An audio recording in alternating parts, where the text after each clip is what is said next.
एक ब्राह्मण था जो भगवान श्री कृष्ण के मंदिर में काफ़ी सेवा किया करता था, लेकिन उसकी पत्नी इस बात से काफ़ी चिढ़ती थी कि कोई भी बात हो तो सबसे पहले वो भगवान को बीच में ले आता था।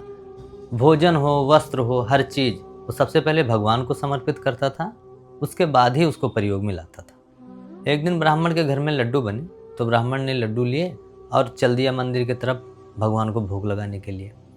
उसकी पत्नी इस बात से काफ़ी नाराज़ हो जाती है और उसको उल्टा सीधा ताने सुनाने लगती है।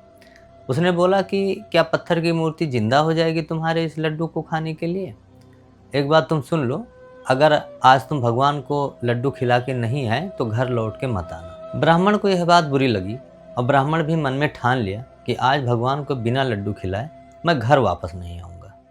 ब्राह्मण मंदिर में पहुंचकर भगवान के सामने लड्डू रख दिया और विनती करने लगा।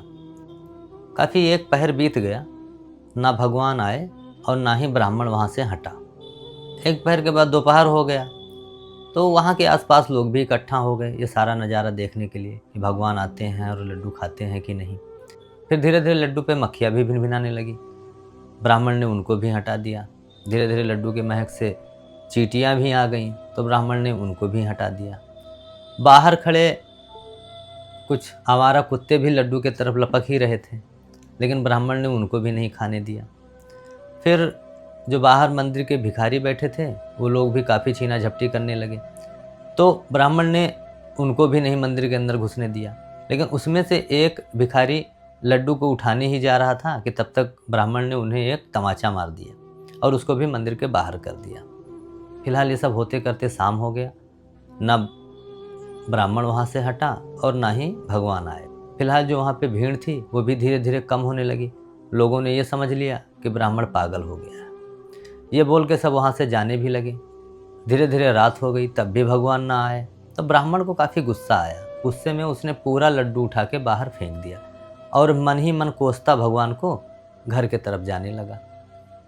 जब वो घर पहुँचा तो उसकी बीवी भी उसको ताने सुनाने लगी। फिलहाल वो ताना वगैरह सुन के और वो सो जाता है। जब वो सो जाता है तो भगवान उसके सपने में आते हैं और ब्राह्मण से बोले कि मैंने तुम्हारी लड्डू खाई, काफ़ी स्वादिष्ट थी, लेकिन तुम अगर हमें सुबह ही खिला देते तो मुझे इतने रूप न धारण करने पड़ते।